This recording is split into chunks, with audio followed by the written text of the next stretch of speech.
Hey everyone, Dave Isaacs back with you here for jamplay.com, and we're moving ahead into some new territory in this series.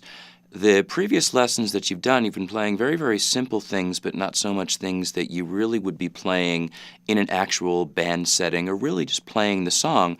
We started to approach that point last lesson. So now going forward from here is where we're really getting into this territory. So over the next series of lessons, we're going to basically complete the basic vocabulary of open position chords, start to get into some things moving up the neck, some more scales, and especially rhythm patterns. And that's actually the first thing that I want to talk about. This lesson is going to introduce two new major chords, the A chord and the E chord. But let me talk just a little bit about basic strum technique before we get into that. Whatever your strumming hand is doing, you want to keep in mind that the idea is to make the entire chord ring out unless you're specifically trying to focus in on certain parts of the chord. We did some things in earlier lessons where we had, say, two-note chords. In this case, we're trying to get as much resonance out of the guitar as we can. And so you want to think of this strumming hand as essentially being a lever, a swinging pendulum. When I strum, I'm thinking of this entire unit, from fingertips holding the pick to my elbow, essentially as a single unit. And while I might not be moving all of it all of the time, you want to keep in mind that the basic rhythm pattern, no matter what it is always going to involve the hand swinging back and forth. And this is a big concept that we'll delve deeper into a little bit down the road. But when you watch people play, especially acoustic rhythm guitar, you will notice that this hand is in motion pretty much all the time. So when we were doing something like just steady whole note or half note or quarter note rhythms, it's just simple repeated downstrokes.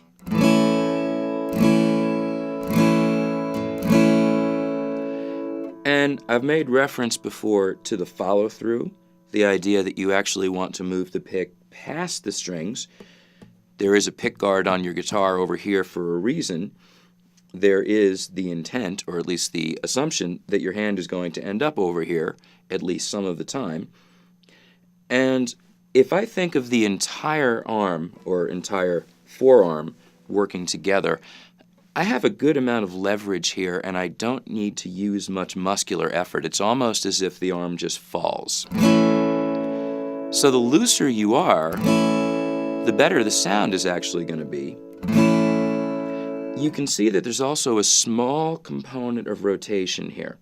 And you don't need to get hung up on this in a very, very detailed way. It's more something that I want you to be aware of and that you start to feel.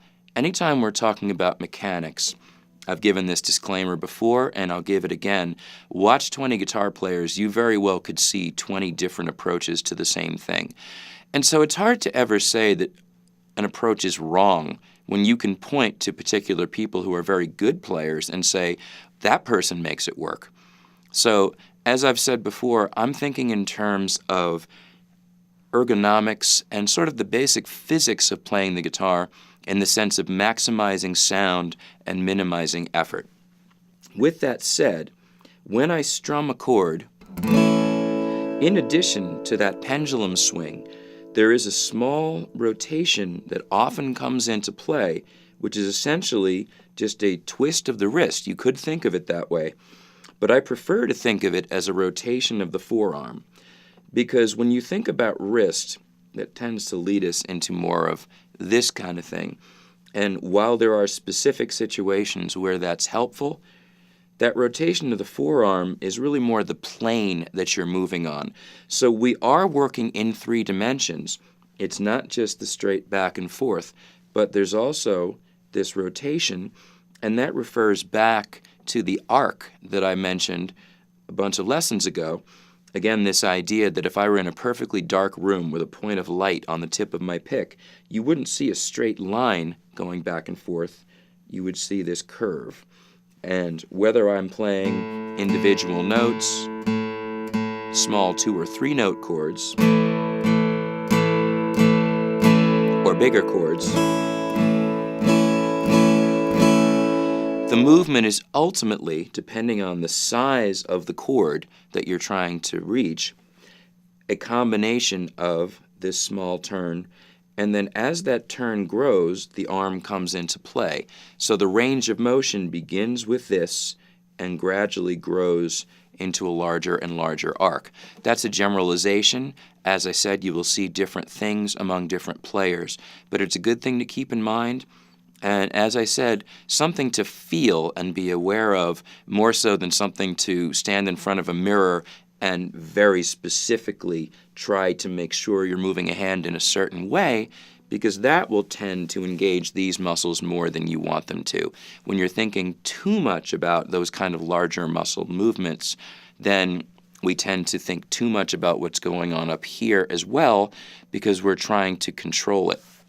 When you're making these very specific movements, sometimes in the effort of trying to control what your hand is doing, the end result is that you lock up in the larger muscles up here, which is ultimately going to limit your range of motion, limit the amount of sound that you can produce.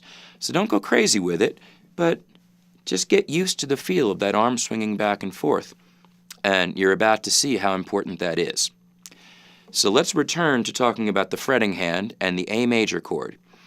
If you look at your diagram, you'll notice that we have 3 dots lined up across the 2nd fret on strings 2, 3, and 4. So that puts us here, here, and here. Now, disclaimer and variables. People tend to play this chord a variety of ways. Most people will take index, middle, ring, and line them up across string 4, string 3, and string 2. So all 3 fingers are on the same fret, all fitting into that same box, and we're also including the open 5th string and the open 1st string, 5-note chord. Now, for some of you, you may find that it's awkward to fit those 3 fingers into that small space, especially given that the index finger will tend to be further away from the fret than your ring finger, and so sometimes that note will buzz or just not ring clearly. Personally, because of the size and shape of my hands, I prefer to use middle ring pinky on this A chord most of the time. Now understand that fingering can be situational. You might choose one fingering over another because it works better for the needs of a specific song. But let's say that your default, your norm for the A chord is index middle ring, but you will see me do it with middle ring pinky just because it fits my hand better. And going back to the concept of balance that I've brought up before, for me personally, when I sit here on the string and feel what my fretting hand is doing, this actually feels better balanced to me than this does. I feel a little compression through my forearm here when I do that. You may not. A lot depends on the proportions of your hand. Now, I've also seen people play that A chord with the index finger in the middle and middle and ring on either side of it. I can see some advantages to that, but I find that awkward. Again, I'm not going to tell you it's wrong, but it's best to start with something specific, and if it's really not working for you, try one of these variations. So let's say default, first thing you try is index middle ring. If that doesn't fit naturally, go to middle ring pinky. Let's go with those. So there's your A chord. 5 strings. Just like our other 5-string chords, we have to take the low E into account. The good news with this one is that the E note is actually part of the chord, so if you hit it, it won't clash. And notice that it can add some low resonance that's kind of nice. But as a rule, when you strum a chord, you want the root note, the note that names the chord, that foundation note, to be the lowest sounding pitch, unless the song specifically calls for something different. For example, if I'm playing the A chord, your bass player is probably going to play an A note as well, at least on the primary beats where we need to feel that foundation. If I were to play the 6-note chord with that low E included, that chord would actually be notated as A/E, which means A chord with an E bass. It is a different sound. So now let's look at the E chord. You've already learned E minor, now you're learning E or E major, and it's very, very close to the E minor you already know. This one is a 6-note chord. If you look at your diagram, you might notice that the 2 fingers you had down for E minor are also part of this chord. That's middle and ring, sitting on the 2nd fret, strings 5 and 4. That's E minor. To make that chord major, I add my index finger on the 3rd string, 1st fret. Now I've made reference to major and minor as tonal colors. Listen to the difference. Here's minor. Here's E or E major. Again, just the capital letter implies major, so we could really say that E or E major are interchangeable. Listen to the difference. Minor, major. Essentially, if you want to be simple about it, darker, sadder, brighter, and happier. So this would not be a song about sunshine and rainbows.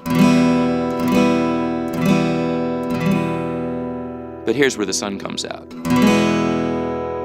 And you feel that brightening, you hear that brightening.